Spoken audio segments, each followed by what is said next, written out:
Hello, I am Dr. Sunita Goyal, high-risk pregnancy specialist and laparoscopic surgeon, Cloud9 Hospital, Ludhiana.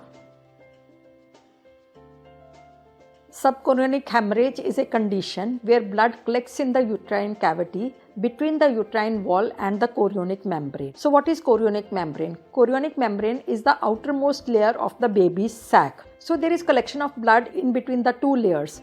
So patient can present with bleeding during pregnancy, which may be variable in amount from small amount to massive bleeding, or it may be totally asymptomatic and discovered incidentally on ultrasound examination. So we don't know really what is the cause of subchorionic hemorrhage, but there are certain patients who are at high risk of developing this. So those patients where the uterine cavity is irregular, like in case of fibroids, if there are uterine infections, there is uterine trauma, patients with history of previous abortions, IVF pregnancy, patient who has high blood pressure.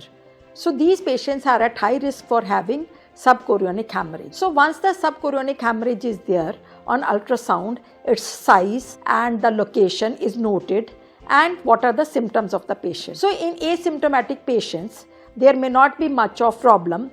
It may go uneventful, it resolves spontaneously with the passage of time and may not cause complication to the baby. But in patients who have large size hemorrhage and who present with bleeding, there can be complications. So those complications can be in the form of abortion, they can bleed heavily. Later on there may be preterm labor, there may be growth restriction of the baby, and antepartum hemorrhage in the form of premature separation of placenta can occur.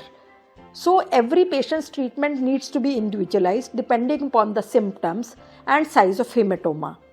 They may need to be hospitalized or complete bed rest at home or just restriction of activity depending on patient's history, size of hematoma and symptoms. Follow-up ultrasounds are needed. In a Rh negative patient, anti-D immunoglobulin should be given so that Rh sensitization does not occur.